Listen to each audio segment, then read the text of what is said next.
I still remember the name they gave him, the one that echoed through the news reports and whispered conversations across Moscow, the chessboard killer.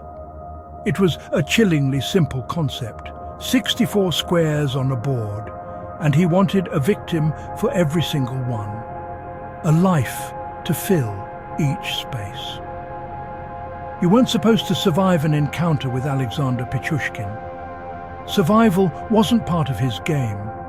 His hunting ground was Bitsa Park, a sprawling urban forest on the edge of Moscow. To an outsider, it looked ordinary: birch trees, cracked paths, the hush of evening. But for over a decade, that quiet was a lie. It was a stage for a predator who had been rehearsing his entire life. He started young. A childhood injury reportedly changed his personality, leaving him aggressive and withdrawn.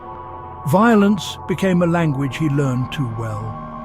As a man, he gravitated to the lonely, the trusting, the ones who wouldn't be missed by morning. His method was disarmingly simple.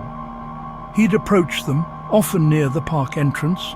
He'd talk chess, share vodka, and lead them toward the trees, promising more drinks or a quiet place to talk. And the park swallowed their names.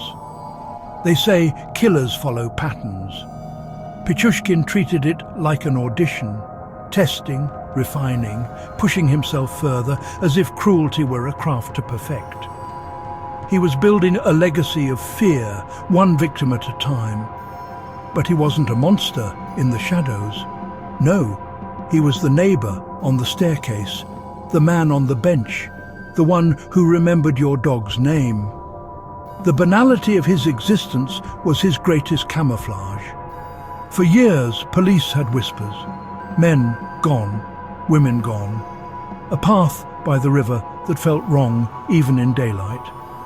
But the victims were often marginalized, their disappearances barely registering. But it took one brave woman, his final victim, to leave a breadcrumb the police could follow. She was going to meet him, but she told her son where she'd be and with whom. A note, a time, a face, a name. It was the checkmate he never saw coming. The chain finally snapped. When they brought him in, he didn't deny it. He embraced it. He catalogued it, calmly recounting his crimes with a chilling sense of pride. He targeted the vulnerable: homeless men, pensioners, alcoholics, and acquaintances from the park's chess tables. People whose absence might go unnoticed. He lured them with the promise of shared vodka, then struck most with a hammer from behind. For others, he used the park's sewer system, pushing them into open manholes across Bitsa Park to drown in the darkness below. He boasted of killing over 60, one for each square on his board. The courts convicted him of 48 murders and 3 attempted murders. The true number may never be known.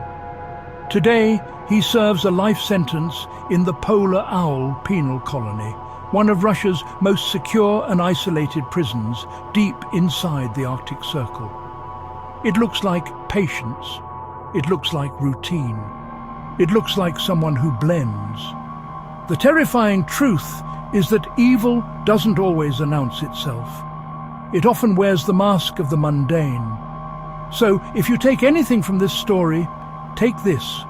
Tell someone where you're going. Share the cab details. Send the pin. It feels like a small, ordinary habit, but the ordinary habit that keeps you tethered to safety might be the one that brings you home. And the next time you pass through a quiet park and feel that twinge in your gut, that primal, unexplainable warning, listen to it. That's the oldest part of you, the part that understands the board, saying, "Not today. Not on my square."